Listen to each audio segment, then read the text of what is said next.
주일 오후 예배에 나오신 성도님들 환영하고 축복합니다.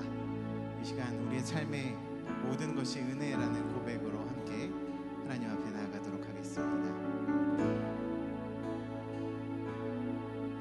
내가 누려왔던 모든 것들이, 내가 지나왔던 모든 시간이, 내가 걸어왔던 모든 순간이 당연한 것 아니라 은혜였소. 아침해가 뜨고 저녁에 노을, 봄의 꽃향기와 가을의 열매, 변하는 계절의 모든 순간이 당연한 것 아니라 은혜였소. 모든 것이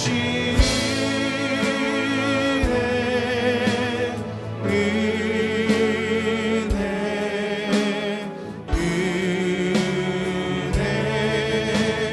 한없는 은혜.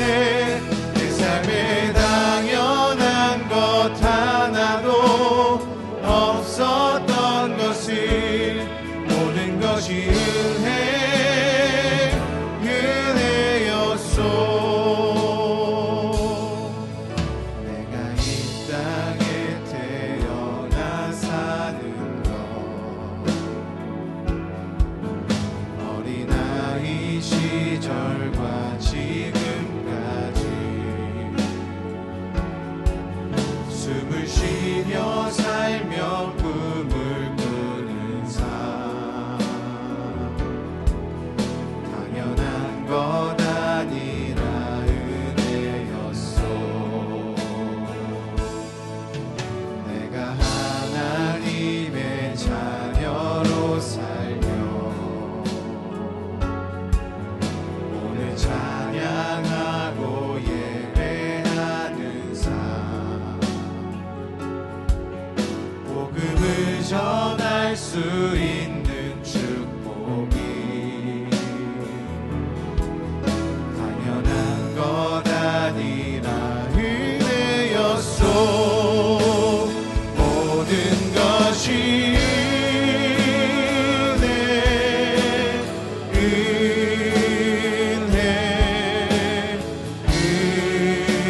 은혜, 한없는 은혜. 내 삶에 당연한 것 하나도 없었던 것을, 모든 것이 은혜였소. 모든 것이 은혜, 모든 것이 은혜,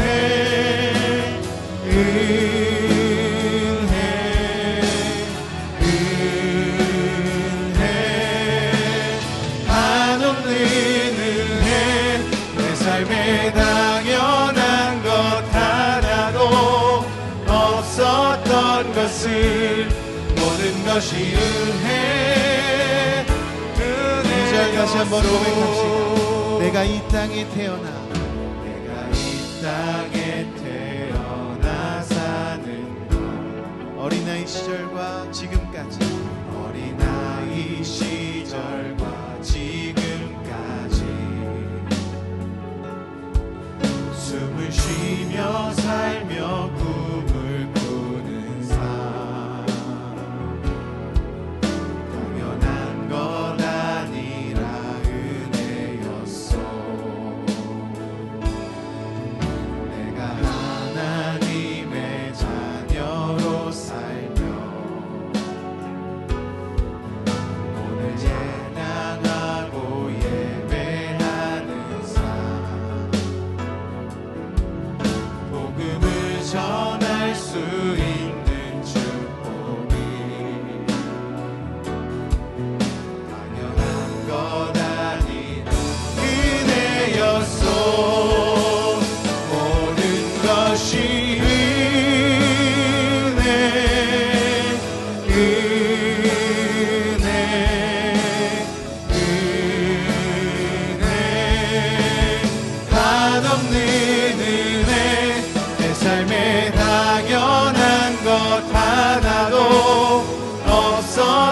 것을 모든 것이 은혜 은혜 모든 것이 은혜를 고백합시다.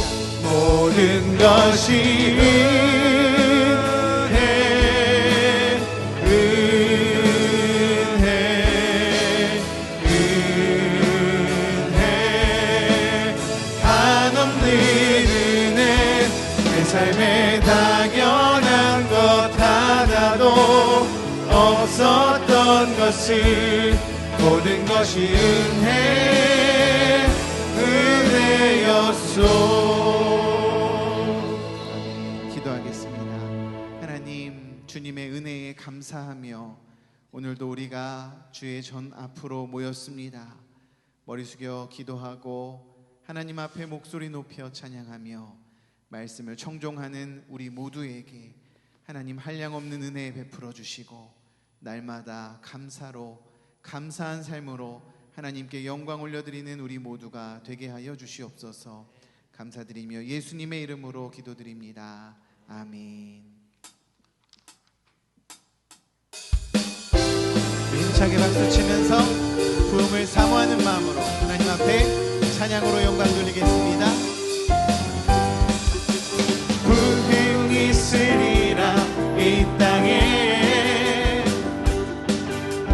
부흥이 있으리라 이 땅에 동쪽과 서쪽 남쪽 북쪽에 부흥이 있으리라 이 땅에 부흥이 있으리라 부흥이 있으리라 이 땅에 부흥이 있으리라 이 땅에 동쪽과 서쪽 남쪽 북쪽에 부흥이 있으리라 부흥이 있으리라 부흥이 있으리라 이 땅에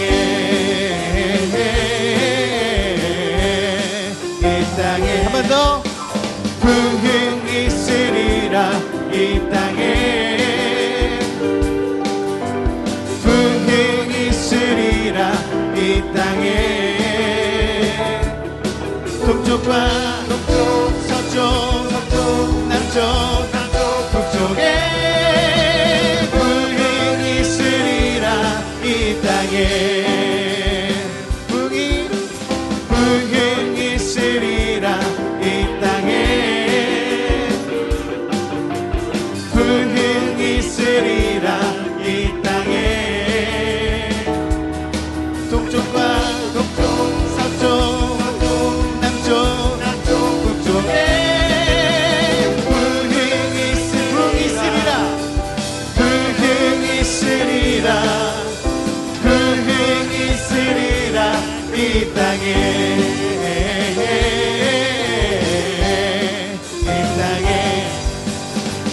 승리하였네 어린 양의 보혈로 우리 보혈의 능력으로 서리라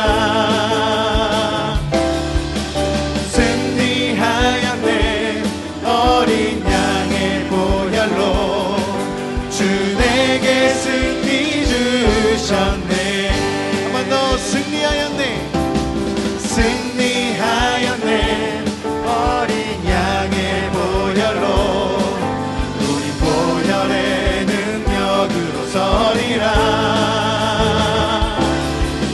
승리하였네 어린 양의 보혈로 주 내게 승리 한 번 더 고백합시다 승리하였네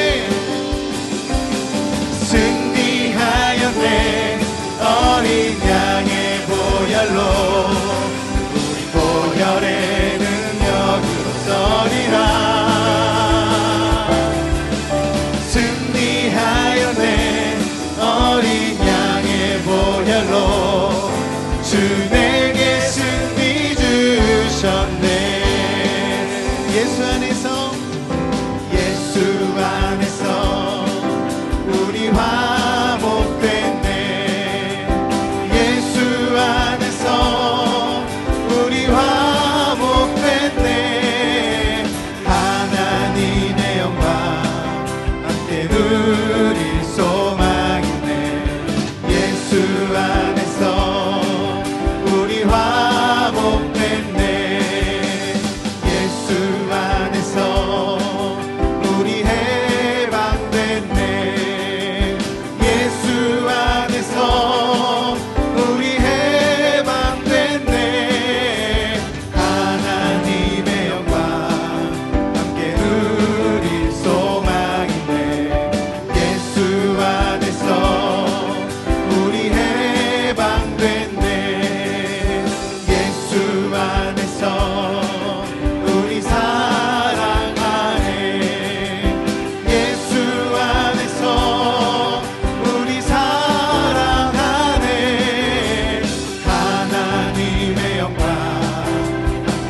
쇠사슬 끊겼네. 우리 자유 얻었네. 할렐루야. 나 자유 얻었네. 너 자유 얻었네.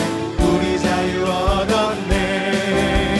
나 구원받았네. 너 구원받았네. 우리 구원받았네.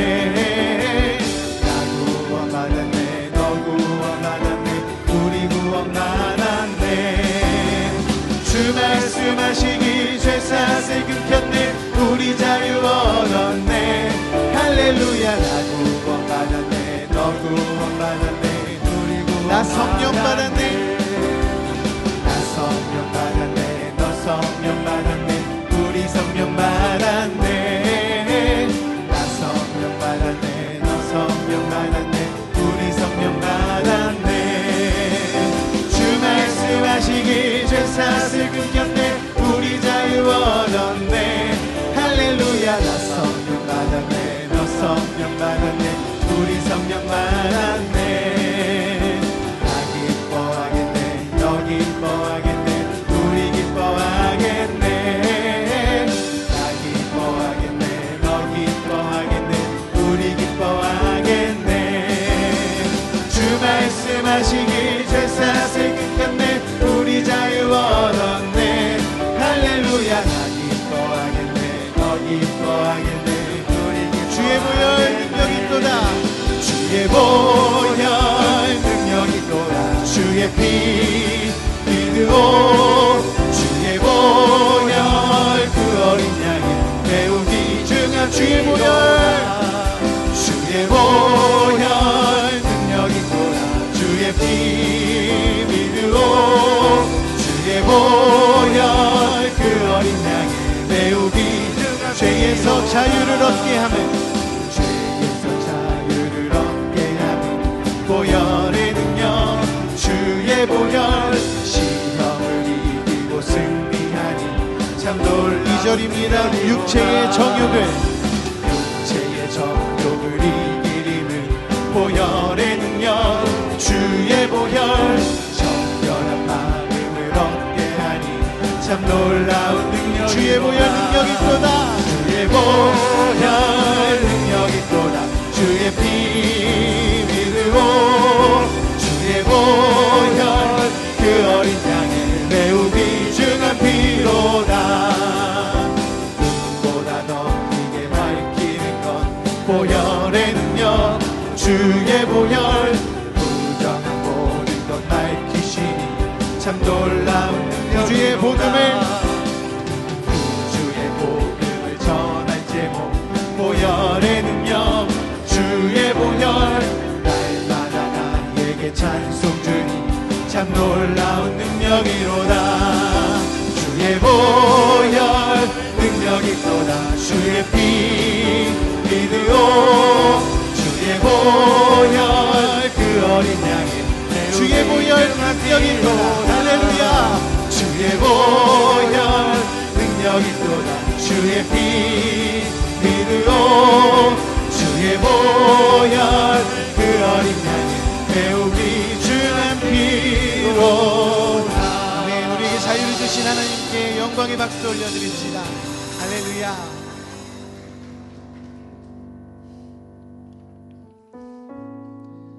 이 시간 우리 처음 했던 은혜 이 찬양 다시 한번 고백하길 원하는데요. 다음 주면 우리가 추석을 맞이합니다. 논밭의 곡식들도 또 우리 인생의 모든 것들이 하나님의 은혜라고 우리가 고백하는데요. 오늘 특별히 이 찬양 고백하면서 하나님, 내가 받은 은혜만 생각하는 것이 아니라 그 은혜를 보답하는 삶으로 한 걸음 더 나아가 하나님께 영광을 올려드리는 삶으로 그렇게 나아가게 해주십시오. 이런 고백으로 함께 이 찬양 다시 한번 같이 하나님 앞에 올려드리도록 하겠습니다. 내가 누려왔던 모든 것들이, 내가 지나왔던 모든 시간이, 내가 걸어왔던 모든 순간이 당연한 것 아니라 은혜였소.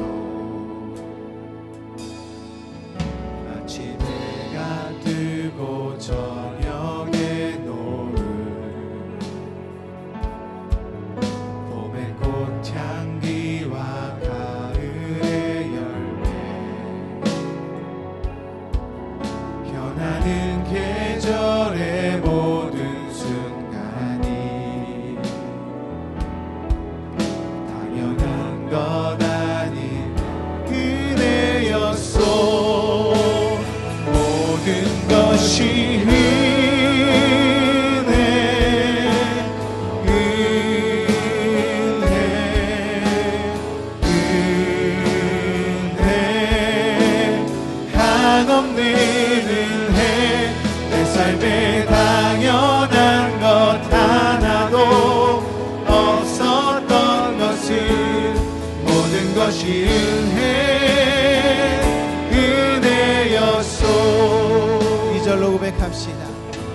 내가 이 땅에 태어나 사는 것 어린아이 시절과 지금까지 숨을 쉬며 살며 꿈을 꾸는 삶 당연한 것 아니라 은혜였어. 내가 하나님의 자녀로 살며 오늘 찬양하고 예배하는 삶 복음을 전할 수 있는 축복이 당연한 것 아니 은혜였소. 모든 것이 은혜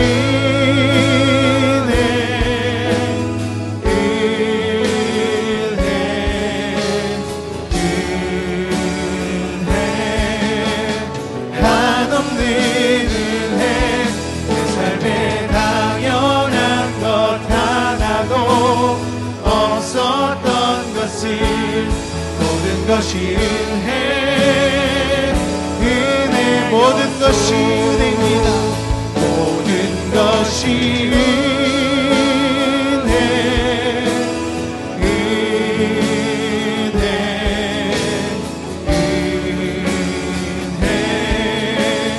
한없는 은혜. 내 삶에 당연한 것 하나도 없었던 것은 모든 것이 은혜였소.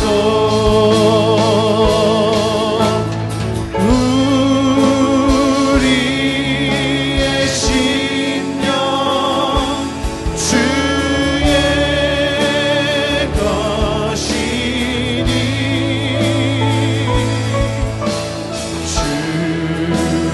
주님의 형상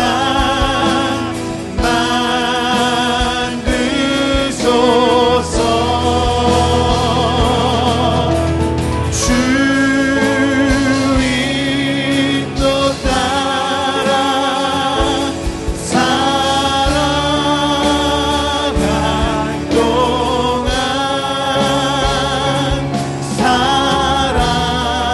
사랑과 충성 늘 바치 은혜에 보답하는 마음으로 한 번 더 고백합시다. 우리의 심령 우리의 심령 주의 것이니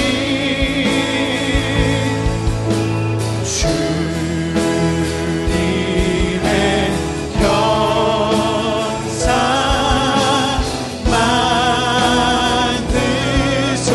만드소서. 주 인도 따라 살아갈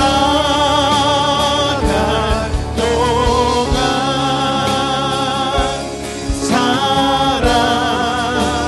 사랑과 충성 늘 바치오리다. 모든 것이 은혜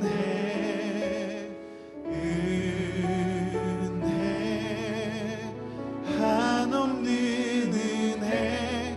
내 삶에 당연한 것 하나도 없었던 것을 모든 것이 은혜였소. 한 번 더 모든 것이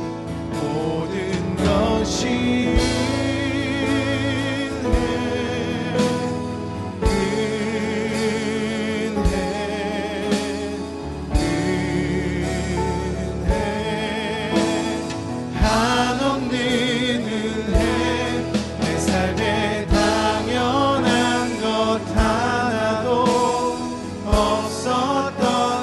모든 것이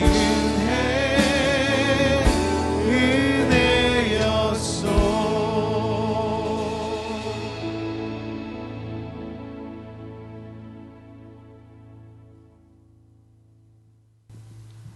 너를 지으신 이가 말씀하시니라. 너는 두려워하지 말라. 내가 너를 구속하였고 내가 너를 지명하여 불렀나니 너는 내 것이라라고 말씀하신 하나님 아버지 감사합니다. 오늘도 저희들 지명하여 불러 이 거룩한 주일 주님 앞에 나와 이른 아침부터 이 시간까지 하나님의 집에서 예배와 찬양과 경배드리게 하시니 감사드립니다. 이 시간 우리의 마음과 생각을 온전히 주님께 드려 예배하는 자녀들 되게 하옵시며 주님의 뜻을 이루는 저희들 되게 하옵소서. 우리의 모든 죄들을 용서하여 주시고 이 시간 말씀 안에서 하나님만을 바라보고 예배하는 자들이 되게 하옵소서. 강석교회를 사랑하시고 함께하여 주시는 하나님 아버지, 저희 교회를 통해 하나님의 뜻이 이루어지는 교회가 되게 하옵소서. 서로 사랑하며 성령이 충만한 교회, 은혜와 말씀이 넘치는 교회, 어렵고 힘들고 고통받는 사람들을 돌아보고 기도하며 사랑을 베푸는 교회가 되게 하옵소서.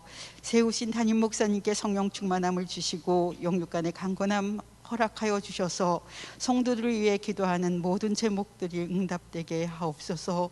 부목사님들과 교육목사님들, 전도사님들 위에도 함께하여 주셔서 하나님의 은혜와 성령 충만하게 하옵소서.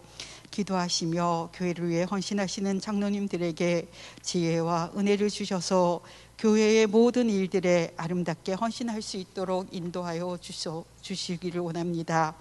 사랑의 하나님 아버지, 금요일부터 시작된 청년부 수련회 위에 함께하여 주심을 감사드립니다.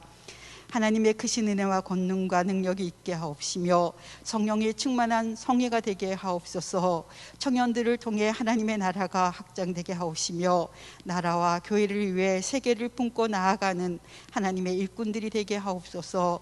그들의 간절한 기도를 들어주시고 응답하여 주소서.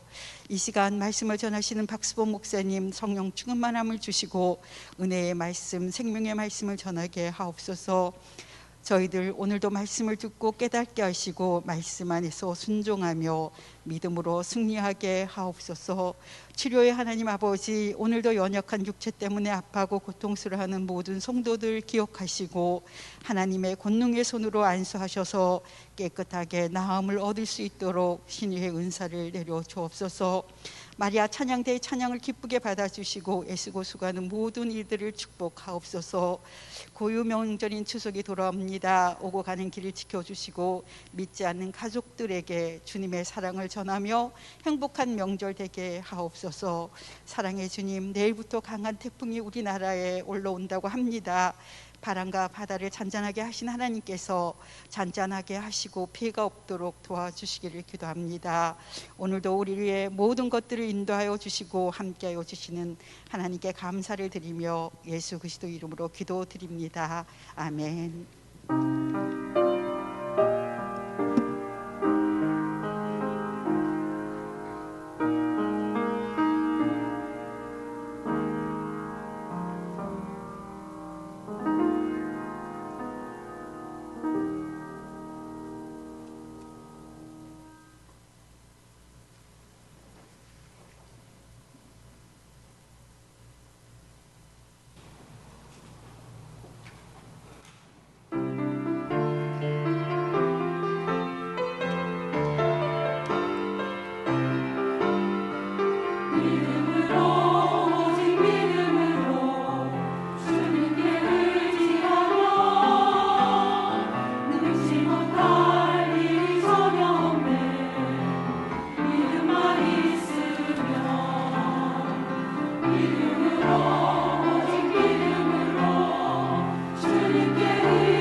귀한 찬양에 감사드립니다. 우리 믿음만 있으면 어디든지 또 하나님 앞으로 달려갈 수 있음을 늘 기억하시는 우리 성도님들 되시길 바랍니다. 오늘 이 시간 함께 나눌 말씀 창세기 1장 1절 말씀 보겠습니다. 구약성경 창세기 1장 1절 말씀입니다. 화면 안 보셔도 다 암송하시죠? 같이 암송해 보도록 하겠습니다. 태초에 하나님이 천지를 창조하시니라. 아멘. 역시 우리 강서교회 성도님들의 수준이 세계 어느 곳곳에 내놔도 부끄럽지 않습니다. 오늘 예배 말씀에 앞서서 우리 두 가지 고백하면서 나아가겠습니다. 하나님, 당신이 온 세계의 창조주이십니다. 나는 당신의 종입니다. 우리 두 가지 고백하며 나아가겠습니다. 하나님, 당신이 온 세계의 창조주이십니다. 나는 당신의 종입니다. 우리 하나님께서 우주 만물을 창조하신 창조주이시고, 또 우리는 그 창조하신 하나님의 뜻에 따라 살아가는 종됨을 늘 기억하시기 바랍니다.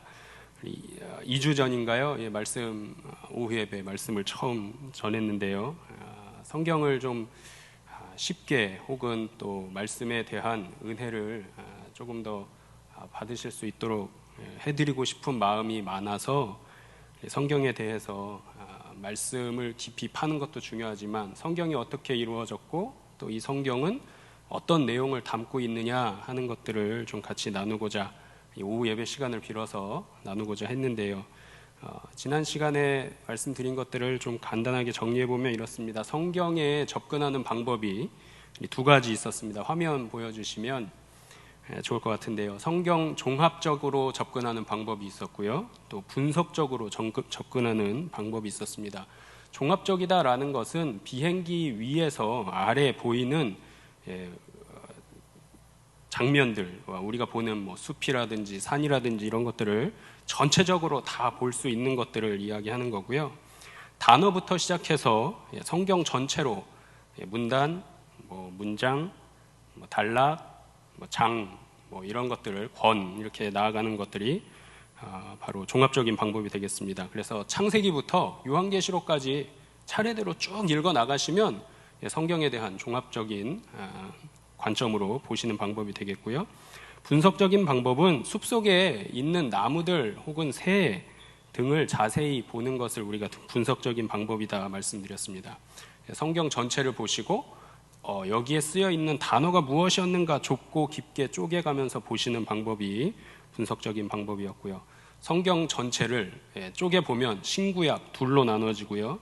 또 신약성경, 구약성경을 또 나눠보시면 구약 39권, 신약 27권, 그 중에 또 장, 단락 이런 의미들을 파악해 보시는 것이 분석적인 방법이다 말씀드렸습니다. 성경을 읽는 방법에도 두 가지가 있습니다. 줄거리 중심으로 보는 스토리라인 따라 읽는 방법이 있었고요. 또 한 가지는 메시지 중심으로, 이것도 화면 보여주시면 될 것 같습니다. 메시지 중심으로 읽는 메시지 라인 따라 읽기가 있습니다.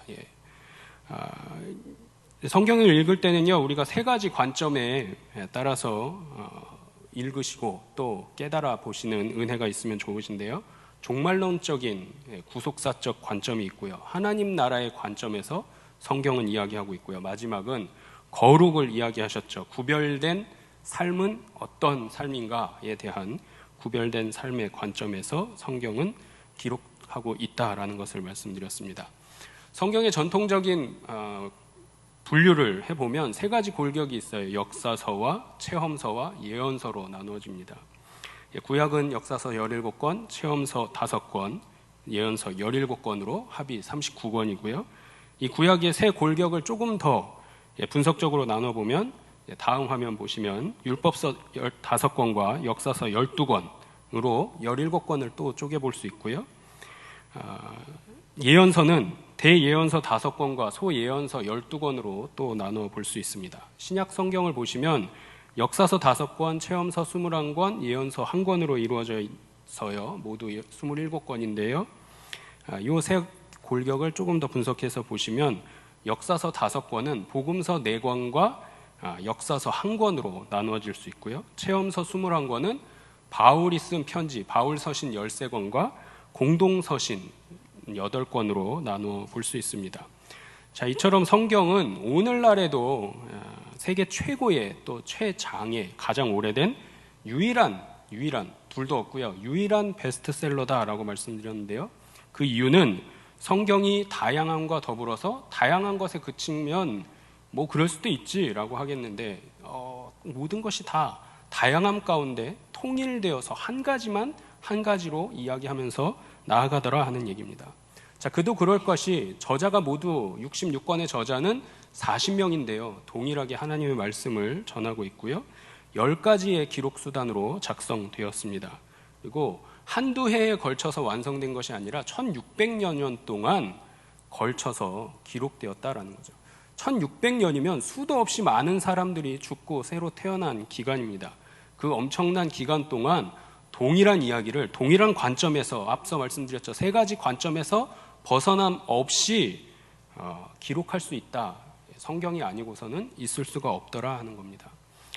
히브리어와 아람어, 헬라어 3가지 언어로 기록된 하나의 책이고 이 책이 피조물인 인간이 살아가는 데 필요한 모든 주제를 다 전하고 있더라 하는 사실 때문에 지금까지도 최고의 또 가장 오래된 유일한 베스트셀러가 성경임을 우리 성도님들이 꼭 기억할 수 있기를 바랍니다.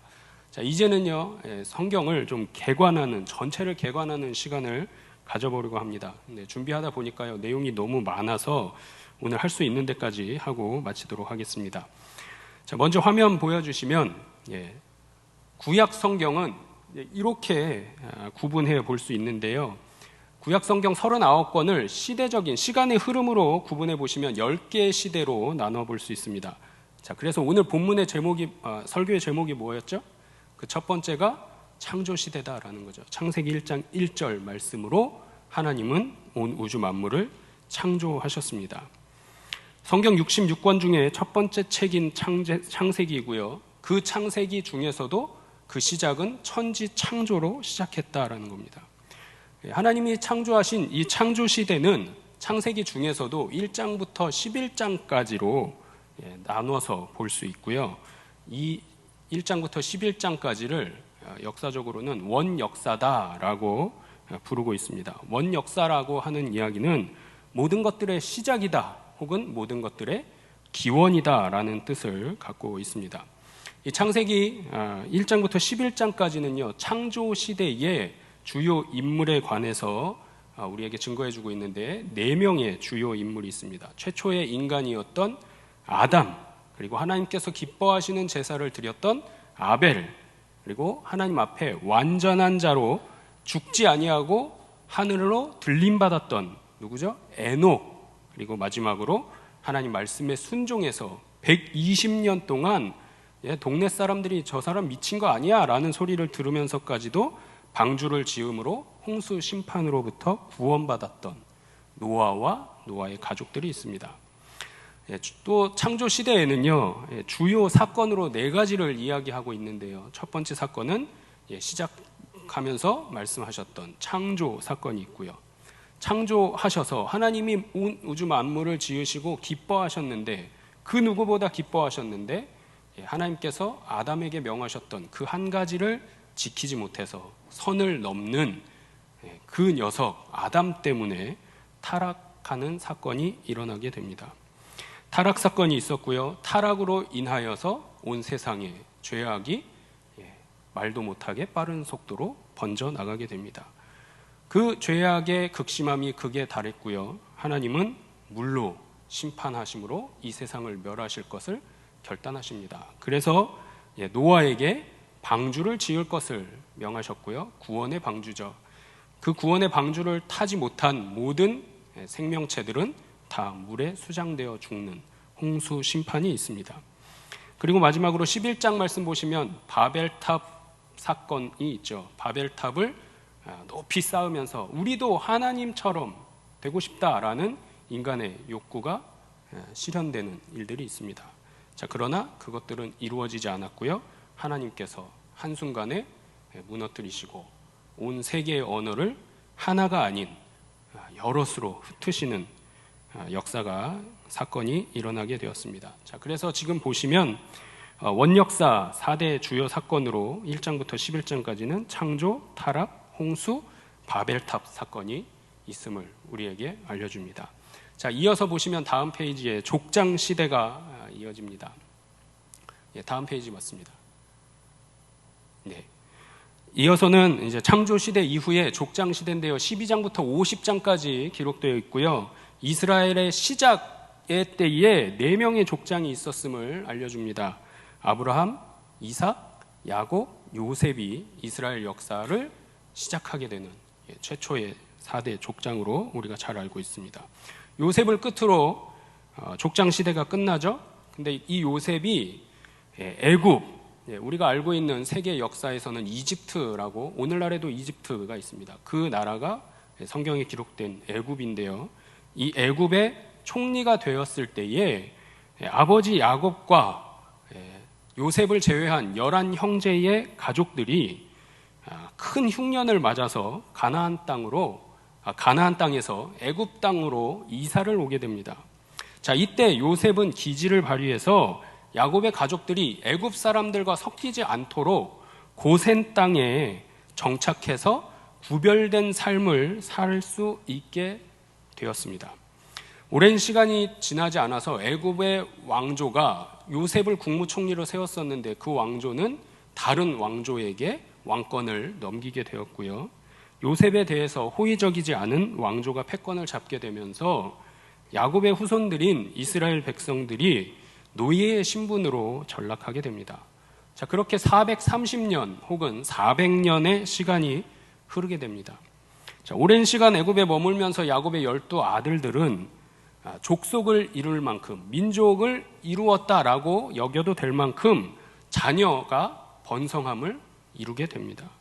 그렇게 430년 혹은 400여 년의 노예 생활을 마치게 하시고자 모세를 통해서 이스라엘 백성들을 애굽으로부터 탈출시키시는 하나님을 우리가 잘 알고 있습니다. 자, 그렇게 세 번째 시대로 넘어가게 되는데요. 이 세 번째 시대는 바로 출애굽 광야 시대라고 구분합니다.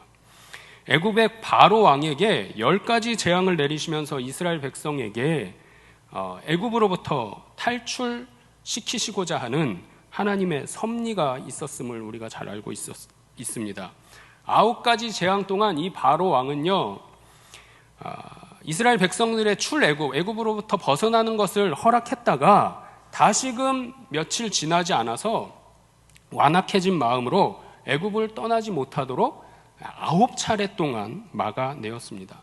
그랬던 바로 왕이 마지막 10번째 재앙으로요, 장자의 죽음을 당하게 되죠. 자신의 장자뿐만 아니라 온 애굽에 처음 난 것들은 다 한순간에 죽게 되었습니다. 이 장자의 죽음을 당하고서야, 재앙을 당하고서야 이스라엘 백성들을 그제서야 놓아주었다라는 거죠. 물론 성경에 보시는 대로 며칠도 지나지 않아서 홍해까지 추격하다가 자신의 군사들만 홍해에 수장시키는 이러한 우를 범하기는 했지만요. 자, 그렇게 이스라엘 백성들은 출애굽에 성공했습니다. 애굽을 탈출하고 홍해를 건넜더니 무엇이 기다리죠? 광야가 기다립니다. 쉽게 얘기하면 사막이죠. 사막이 기다리는 거예요. 그곳에서 하나님께서 약속하신 가나안 땅까지의 거리는 지도를 펴놓고 보시면 약 열흘길에서 보름길이면 갈 수 있는 거리로 추정이 됩니다. 자, 2주 정도 열심히 가면 밥 먹을 거 먹고 걸을 거 걸으면서 짐 다 챙겨서 가다 보면 2주 정도 열심히 가면 가나안 땅에 갈 수 있었던 이스라엘 백성이다라는 거죠. 자, 그런데 여기 광야에서 몇 년 동안 머물러요? 40년 동안 머물게 되는 이러한 큰 사건이 발생하게 됩니다. 뭐죠? 바로 12명의 정탐꾼 사건입니다. 바란 광야에서 가나안 땅에 12지파의 대표들을 한 명씩 뽑아서 40일 동안 정탐을 보냈고요. 돌아와서 가데스에서 모여 정탐한 이후의 상황을 보고받는 그날이 있었습니다. 자, 이때에 하나님의 약속을 믿고서 상황이야 어떻든지, 적진이 어떠한 모습을 하고 있든지 믿음으로 상관없이 믿음으로 진격해야 한다고 찬성했던 자가 몇 명 있어요? 2명 있습니다. 12명인가요? 헷갈리시죠? 2명입니다. 네. 단 2명만, 12명 중에 2명만 믿음으로 나아가면 된다, 하나님을 의지해서 나아가자 찬성했고요. 그 2명은 우리가 잘 알고 있는 여호수아와 갈렙입니다. 나머지 10명은요, 가나안 족속은 기골이 장대하고 네피림의 후손 거인들이기 때문에 우리는 거기에 비하면 메뚜기 같으니까 함부로 공격해서는, 진격해서는 안 된다고 반대합니다. 결국 이 사건으로 인해서, 이 보고로 인해서 이스라엘 백성들은 광야에서 보름이면 갈 거리에 있던 그 약속의 땅을 밟지 못하고 40년 동안 뺑글뺑글 도는 삶을 살게 됩니다. 그래서 40년 동안 먹은 것이 뭐예요? 만나와 메추라기죠. 후에 성서학자들이 이 시간이 이스라엘 백성들에게 꼭 필요한 시간이었다고 얘기는 합니다만 결국에는 믿음이 부족한 백성들이었음을 알게 하는 대목입니다. 4년도 아닌 강산이 4번 변하는 4년도 40년도 아닌 강산이 40번 변하는 몇 년 동안요? 400년 동안 무슨 신분으로 살아왔어요? 노예의 신분으로 살아왔더라는 거죠. 근성이 뭐라는 걸까요? 근성이 노예 근성입니다.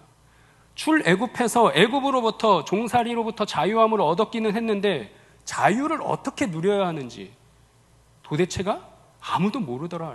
왜요? 그도 그럴 것이 400년 동안 우리 아버지도 노예, 우리 할아버지도 노예, 우리 할아버지도 노예, 그렇게 몇 명을 올라가야 도대체 노예 아닌 분이 나오시냐라는 거죠. 자유는 주었는데, 자유를 허락해 주셨는데 자유를 누릴 수 있는 자가 한 명도 없더라 하는 겁니다. 자, 그래서 이 40년 동안은 광야에 남아서 노예 근성을 빼시는 훈련의 기간이었다. 쉽게 얘기하면 환골탈태죠. 완전히 다른 사람으로 변하는 놀라운 시간이 광야의 40년입니다.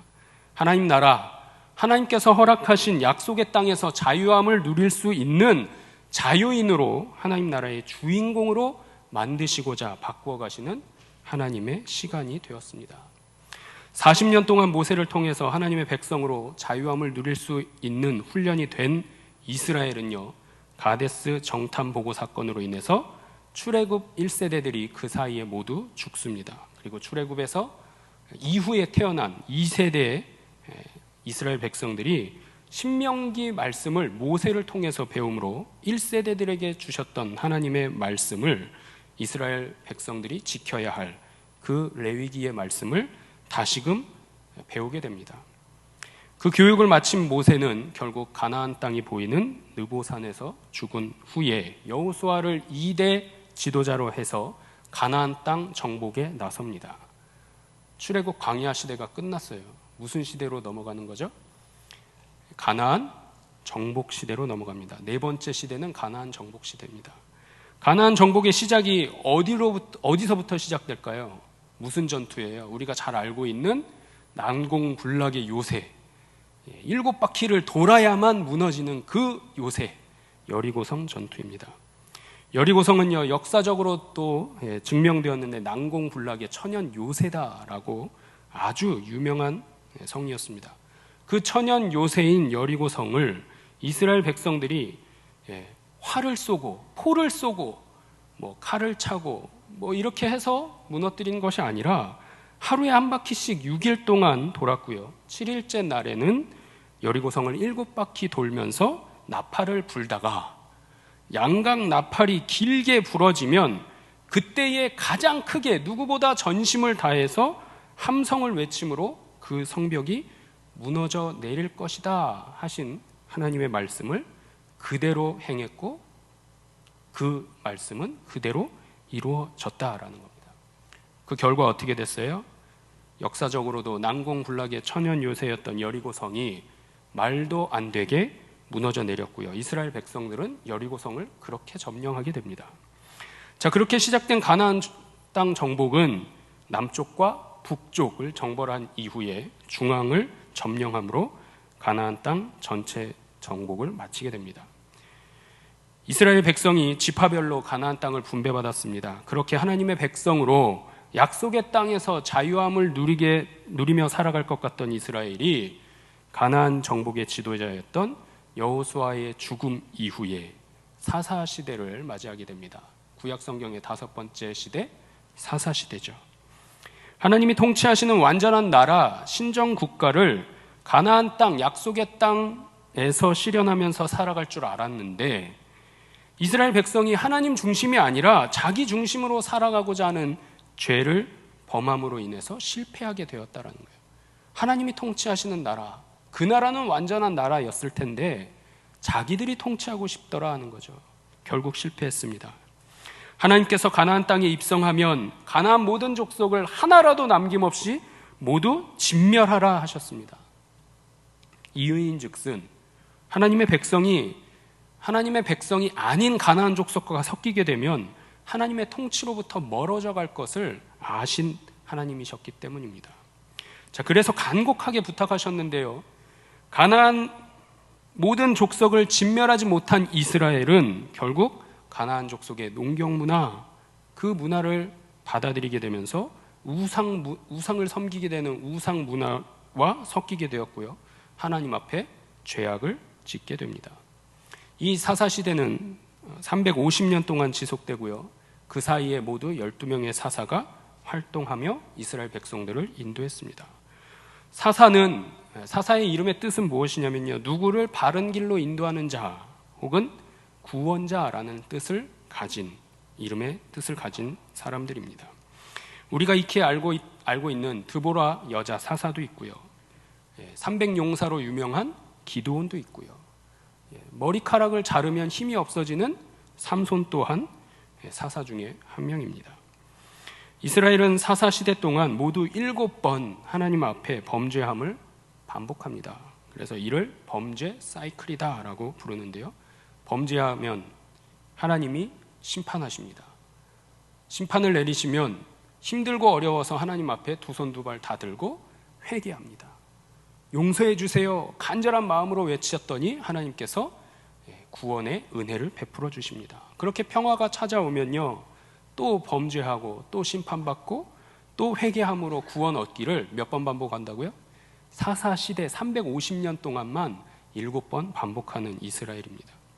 마지막 사사라 여겨지는 사무엘 시대에 이스라엘 백성이 주변의 강대국들과 자신들을 괴롭히고 침략한 나라들을 곱씹어 보니까 그들 나라에는 모두 누가 있어요?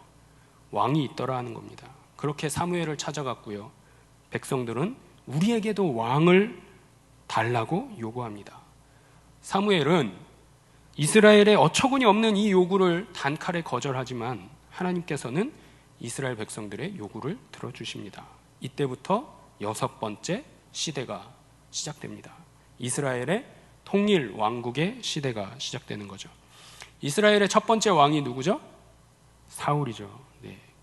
역시 세계 어느 곳곳에 내놔도 부끄럽지 않습니다. 사울 왕입니다. 사무엘이 기름 부어서 왕으로 세운 사울 왕은요, 다윗이 등장하면서부터 시기와 질투의 화신으로 바뀌게 됩니다. 결국에는 이전까지는 하나님의 뜻을 묻던 그가 하나님의 뜻을 묻지 않고 하나님의 뜻에 오히려 반역하는 타락한 왕이 됩니다. 이스라엘 왕권은 그렇게 다윗에게로 넘어가게 되고요, 다윗이 이스라엘의 2대 왕으로 등극하게 되죠. 다윗의 통치 시대에 이스라엘은 번성하고 발전하게 됩니다. 그래서 다윗의 때를 평화의 시대다라고 부르기도 합니다. 그렇게 이스라엘 수많은 백성들이 평화의 시대를 누리면서 살아갑니다. 모든 전쟁의 주인 대신 하나님을 의지함으로 이스라엘은 주변 나라들이 얕보거나 넘볼 수 없는 강력한 나라가 되었습니다. 누구 시대예요? 다윗 왕 시대에. 그래서 이스라엘 국기를 보시면요, 가운데 흰 바탕에 파란색 뭐가 그려져 있어요? 이승재 장로님, 뭐가 그려져 있죠? 별이 그려져 있습니다. 별이 그려져 있는데 이 별이 다윗의 별입니다. 다윗 시대로 돌아가고자 하는 이스라엘 백성들의 염원의 마음을 한 나라의 국기를 만들 때에 담았더라 하는 사실입니다. 자, 그렇게 하나님만 의지했던 다윗이 밧세바라는 여인을 보게 되면서 죄인의 길을 가게 됩니다. 밧세바를 정욕으로 취함으로 임신하게 했고요. 그 사실이 드러나지 않도록 덮고자 빠른 시간 안에 밧세바의 남편 장군 우리아를 간접 살인하는, 죽을 수밖에 없는 길로 내모는 간접 살인에 범하게 되는 다윗 왕입니다. 결국엔 자기 욕심으로 밧세바를 왕비로 맞아들이게 되지만 밧세바와의 간음으로 태어난 아들은 죽게 됩니다. 그 후에 밧세바와의 사이에서 솔로몬을 얻었고요. 다윗은 시간이 흘러 죽게 됩니다. 솔로몬은 다윗의 뒤를 이어서 이스라엘의 3대 왕으로 세워지게 되죠. 솔로몬이 왕위에 즉위하면서 1천 번제를 하나님께 드리면서 하나님께서 선물을 주시고자 할 때에 너는 무엇을 내가 주기를 원하느냐 할 때에 듣는 마음을 달라 했습니다. 그 듣는 마음을 달라 함으로 인해서 오늘날에도 솔로몬의 별명이 뭐예요? 지혜의 왕이라 칭함받는, 추앙받는 이러한 일들이 있었습니다. 그랬던 솔로몬인데 이 역시도 시간이 흐르자 초심을 잃었고요. 정치적으로 경제적으로 부강한 나라를 만들고자 하나님의 뜻을 먼저 구하지 않고 하나님의 뜻을 따르지도 않고요. 주변 나라들과 정략 결혼을 행하는 솔로몬입니다. 그렇게 솔로몬은 왕비와 후궁들이 모두 몇 명이에요? 1000명. 역시 세계에 제가 자랑하도록 하겠습니다. 한국보다는 조금 못해요. 한국에는 의자왕이 3000국녀인데 아직 솔로몬은 조금 부족합니다. 1000명. 1000명의 왕비와 후궁들이 있게 되죠. 그때에 그 죄인이 됨으로 인해서 자신의 왕권을 자랑하기 위해서 예루살렘 성전을 짓고요. 왕궁을 짓는데 이스라엘 백성들을 돌보기는커녕 오히려 더 심한 노역과 세금 징수를 심하게 부과함으로 인해서 백성들과 각 지파 대표들의 지도자들의 분노를 사게 됩니다. 이스라엘의 통일 왕국 시대는 사울, 다윗, 솔로몬 통치의 120년으로 막을 내리게 됩니다. 솔로몬이 죽었고요. 그의 아들 르호보암이, 오전에 말씀 잘 들으셨죠? 솔로몬의 아들 르호보암이 왕위에 등극했습니다. 이때에 솔로몬의 신하들과 백성들이 아버지 솔로몬 왕이 정말 좋기는 했지만 부역과 심한 세금 징수 때문에 우리가 너무 힘들었으니까 조금 자비를 베풀어 주셔서 줄여주시면 우리가 르호보암 왕 당신을 솔로몬보다 더 좋아하고 더 존경하겠습니다 라고 이야기했더니 이 간청을 들어주지 않았습니다. 이유는 그 말들이 곧 자기 자신을 아버지보다 못한 어린애 취급하는 것 같아서 르호보암은 신하들과 백성들의 간청을 들어주지 않았고 자존심을 버리지 못해서 오히려 이들의 원성을 사게 되는 우를 범합니다. 자, 그랬더니 이스라엘의 12지파 중에 10개 지파의 대표는 솔로몬의 아들 르호보암이 아닌 여로보암을 10지파의 왕으로 세워서 이스라엘이 이때부터 2개의 왕국으로 쪼개지게 됩니다. 7번째 시대는 분열 왕국 시대가 되겠습니다. 이때부터 여로보암 왕을 세운 이스라엘을 북이스라엘이라 부르고요. 북이스라엘은 분열한 직후부터 하나님으로부터 매우 멀어져 갑니다. 단 2개의 지파만이 예루살렘을 중심으로 솔로몬의 아들 르호보암을 왕으로 세워서 남유다로 부르게 됩니다. 그렇게 시작된 것이 이스라엘의 분열 왕국 시대다라는 거죠. 이 시대에는요, 북이스라엘의 20명의 왕이 등극했고요. 추하고 더러운 죄악들을 범하고 또 범한 결과로 BC 722년 아수르 제국의 북이스라엘이 멸망하게 됩니다. 남유다에도요, 이때부터 20명의 왕들이 남유다를 통치자는 통치자로 등극했는데요. 하나님 앞에 악한 왕들도 있기는 했지만 북이스라엘과는 다르게 선한 왕들도 있더라 하는 거죠. 그 중에 3명의 대표적인 선한 왕이 있는데 여호사밧, 히스기야, 요시야 왕이 되겠습니다. 여호사밧 왕은요, 아람과의 전쟁에 나갈 때에 찬양대가, 군사가 혹은 군사적인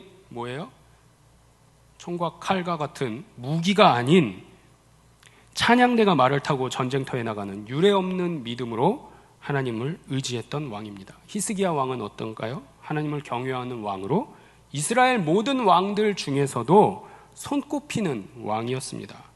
그의 말년에 기도함으로 병고침을 받고 그 생명이 15년 연장되는 축복도 누렸던 왕입니다. 물론 성서학자들은 이 15년의 생명 연장이 없었다면 정말 더없이 훌륭한 성군으로 길이길이 기억됐을지도 모른다라고 하기도 합니다. 그리고 요시야 왕은요, 종교 개혁으로 대표되는 왕인데요, 예루살렘 성전을 수리하던 중에 율법서를 발견했고요, 그 말씀대로 대대적인 종교 개혁을 단행해서 우상 제단을 또 산당을 모두 헐었고요, 우상 제사를 담당하던 우상 제사장들을 모조리 죽이고 그 뼈를 제단 위에 불살랐던 왕입니다. 이스라엘 왕들의 역사에서도 요시야 왕의 종교 개혁은 이전에도 이후에도 그와 같은 왕이 없었다라고 기록하고 있습니다. 이처럼 몇몇 하나님 앞에서도 선한 왕들이 있었지만 결국 남유다도 BC 586년 아수르를 삼켜버린 북이스라엘을 멸망시켰던 그 아수르 제국을 망하게 했던 바벨론 제국에 의해서 멸망당하게 됩니다. 자, 이에 앞서서 BC 605년에 바벨론 제국이요, 애국과 전투를 했는데 그 전투에서 이겼습니다. 갈그미스 전투에서 승리하면서 다윗과 그 친구들을 포함한 1차 포로를 바벨론으로 잡아갑니다. 무슨 얘기냐면 남유다가 멸망하기 전에 20년 전에 이미 포로 시대는 시작되었다라는 거죠. 자, 그리고 BC 597년에 느부갓네살 왕이 침입했고요, 여호야긴 왕과 왕실 관리, 민족 지도층 약 10,000명을 2차 포로로 잡아갑니다.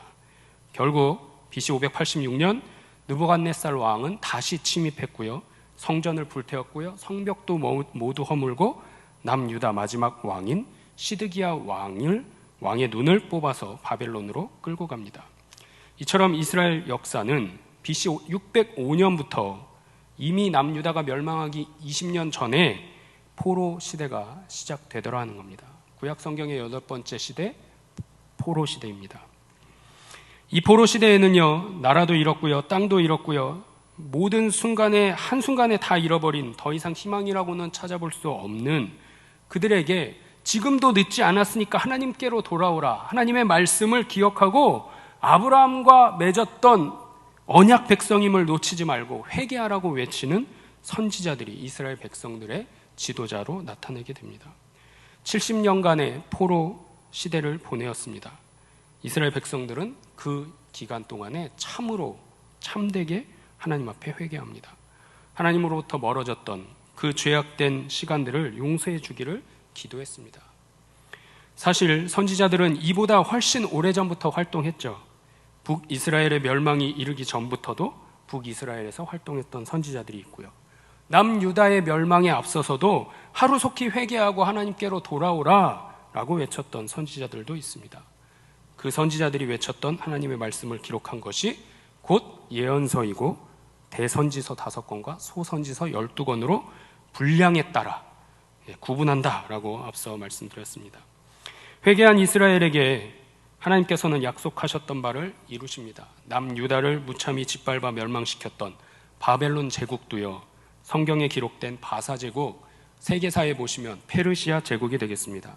페르시아 제국에 의해서 바벨론 제국도 멸망당하게 되고요, 이 페르시아 제국은 포로 정책이 친포로 정책입니다. 포로들에게 맞춰주는, 말살하고 몰살하는, 짓밟는 이러한 아수르와 바벨론과는 다르게 포로들을 한 나라의 백성답게 인정해 주고자 하는 친포로 정책이었다라는 거예요. 자, 그렇게 BC 538년에 고레스 왕이 칙령을 반포해서 포로된 자들이 자유롭게 고향 땅으로 본국으로 돌아갈 수 있게 합니다. 자, 그렇게 시작된 것이 포로 귀환 시대, 9번째 시대가 되겠습니다. 1차, 2차, 3차에 걸쳐서 포로였던 이스라엘 백성들은 고향 땅 예루살렘으로 귀환하게 됩니다. 고레스 칙령이 반포된 후에 1차 포로 귀환이 수룹바벨을 인도자로 해서 시작되었고요, 이때에 고국 땅 예루살렘으로 돌아온 자들은 4만 2천 명, 5만 명도 채 안 됩니다.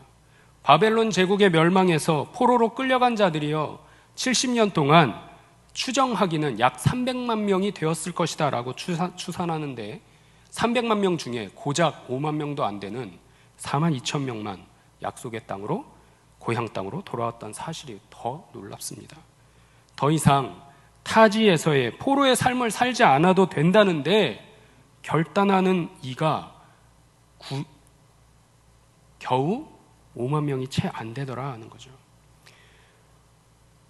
어렵게 일구어 놓은 삶의 터전을 하루아침에 버리고 온다는 것이 포로의 삶에서도 힘든 것이라는 것을 깨닫는 우리 성도님들 되시기 바랍니다. 자, 그렇게 수룹바벨을 중심으로 중간에 사마리아 사람들의 방해로 잠시 멈추긴 했지만 예루살렘으로 돌아와 불타버린 성전을 재건하게 됩니다. 성전 재건 후에 80여 년의 시간이 흘러서요 2차 포로 귀환이 이루어집니다. 이때는 학사이면서 제사장인 에스라를 중심으로 약 5천 명의 이스라엘 백성이 예루살렘으로 돌아왔고요. 돌아온 민족 지도자 에스라는 이스라엘 모든 백성들에게 잃어버렸던 신앙을 다시금 되찾는 부흥 운동을 일으키게 됩니다. 에스라의 신앙 부흥 운동이 있은 지 15년의 시간이 흐르고요. 3차 포로 기한이 시작되는데요. 스룹바벨이 1차 포로 기한한 지가 거의 95년이 되어 가는데도 여전히 예루살렘은 회복되지 아니하고 황폐한 채로 살아가고 있더라는 소식을 듣고 느헤미야는 근심하게 되었고요. 아닥사스다 왕에게 허락을 받아서 예루살렘으로 돌아가게 됩니다. 그리고 백성들과 함께 예루살렘 무너진 불타버린 성벽을 중건하게 되는 이러한 사건을 포로 귀환 시대가 우리에게 알려주고 있습니다. 그렇게 구약 성경에 보시면 말라기 선지자를 끝으로 하나님께서 침묵하시는 400년간의 신구약 중간기가 시작이 됩니다. 마지막 10번째 시대는 신약과 구약을 연결하는 중간 시대다라고 해서 신구약 중간기 혹은 하나님이 침묵하셨다 해서 침묵기로 구분하고 있습니다. 말씀을 정리합니다. 창조시대에서 오늘 말씀 제목이 창조시대니까요. 창조시대에서 기억하셔야 할 4명의 핵심 인물이 있습니다. 아담, 아벨, 에녹, 노아였습니다. 또 4가지 중요한 사건이 있는데요. 창조, 타락, 홍수, 바벨탑 사건이 있었습니다. 그리고 구약성경 전체에 10가지 시대가 있었음을 기억하시면 앞으로 성경을 읽거나 들으실 때에 크게 도움이 될 줄로 믿습니다. 한 주간 기쁨으로 하나님 말씀에 나아가시는 모든 성도님 되시기를 주님의 이름으로 축원합니다. 기도하겠습니다. 살아계셔서 역사하시는 주님, 온 우주 만물을 창조하심으로 하나님과 완전한 교제를 허락하여 주심을 감사드립니다. 아담과 아벨 그리고 에녹과 노아가 하나님 앞에 완전한 자들, 하나님 앞에 흡족한 자로 예배하였고 교제하였으며 동행했던 의인이었음을 기억하며 우리 또한 의로운 삶을 살아가도록 인도해 주시옵소서. 또한 창조하셨으나 타락함으로 범죄하였고 그로 인해 홍수 심판이 있었고 바벨탑을 무너뜨리셨던 하나님의 아픈 마음을 헤아릴 수 있게 하셨음을 기억하며 하나님의 뜻을 먼저 헤아리며 창조주 하나님께로 나아가는 거룩한 백성 삼아 주옵소서. 모든 말씀 우리를 구원하신 예수 그리스도의 이름으로 기도드리옵나이다. 아멘.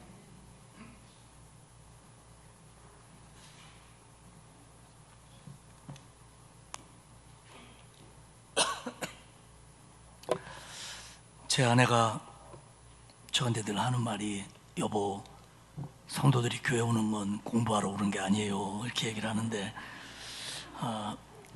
담임 목사로서 심심한 책임을 느낍니다. 제 설교도 좀 딱딱하고 좀 이렇게 공부에 가까운데 부목사까지 버려가는 것 같아서 자, 옆에 있는 분들과 인사하겠습니다. 말씀을 깊이 정확하게 합시다. 모르겠어요. 나중에 어떤 평가를 받을지 모르겠지만 저는 우리 신자들이 또 특히 젊은 신자들이 하나님의 말씀이 세계 역사나 우리의 사회와 동떨어진 말씀이 아니고 이게 정말 인류 역사 속에서 나타난 사건임을 가르쳐줘야 된다라고 하는 분명한 입장에서 저는 성경을 지리적으로, 역사적으로 또 세계사적으로 접근하는 게 옳다고 봅니다. 왜냐하면 그 속에서 일어난 하나님의 계시니까요. 그런 면에서 여러분들이 좀 가끔 담임 목사 설교가 좀 딱딱하더라도 이해를 좀 하시고 좀 이렇게 말씀을 깊이 알아갔으면 좋겠습니다. 아멘 한 분들만 3대까지 복이 있으시길 바랍니다. 추석 명절 예배 순서지 준비되어 있고요. 참고하시기 바라고요. 명절 기간 동안 금요 기도에는 아무래도 모이기가 힘들 것 같아서 개인 기도로 하고요. 새벽 기도에는 정상적으로 모입니다. 다음 주일은 11일인데 오전 예배는 정상적으로 드리고요. 오후 예배는 드리지 않겠습니다. 물론 식사도 준비하지 않고요. 그리고 9월 마지막 주일은 기관의 날이지만 저희들이 한 달에 2번 오후 예배는 쉬지 않겠다라고 그렇게 우리가 정하고 갑니다. 그래서 이렇게 중간에 명절이 있는 혹은 무슨 일이 있어서 오후 예배를 드리지 못할 때는 마지막 주에도 오후 예배를 드린다는 거 여러분들 꼭 참고해 주시기를 바랍니다. 이 예배 마치면 계속 광고한 것처럼 추대자, 임직자를 위한 사진 촬영이 있겠습니다. 뭐 밖에 나갔다 오지 마시고 대상자들은 그냥 앉아 계시고 혹시 뭐 옷을 갈아입어야 된다든지 그런 분들만 움직이시면 될 것 같습니다. 기도하겠습니다.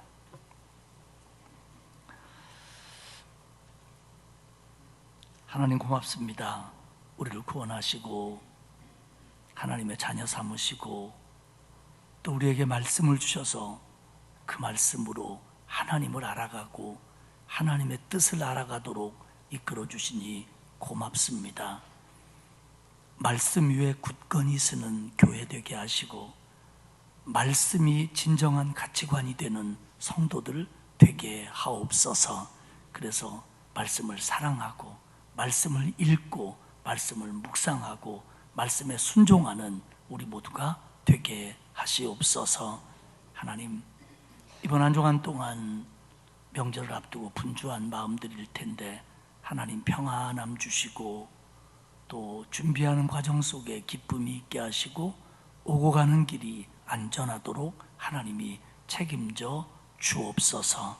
오늘 귀한 예물을 드리는 손길들을 축복하시고 오늘도 하나님 앞에 예배하며 기도하며 이 모양 저 모양으로 섬기고 헌신한 모든 성도들에게 하늘의 은혜를 베풀어 주옵소서. 한 주간 동안 하나님이 코로나와 또 태풍과 여러 가지 어려움 속에서 보호해 주시고 참 기쁨과 평안이 가득하게 하시옵소서. 이제는 우리 주님 예수 그리스도의 은혜와 하나님 아버지의 크신 사랑하심과 성령님의 감화감동 위로 교통하시는 역사가 말씀을 사랑하고 말씀을 깊이 있게 만나고 그 말씀에 순종하기를 원하는 온 성도들 머리 위에 이제로부터 영원토록 함께 하옵시기를 간절히 축원하옵나이다. 아멘.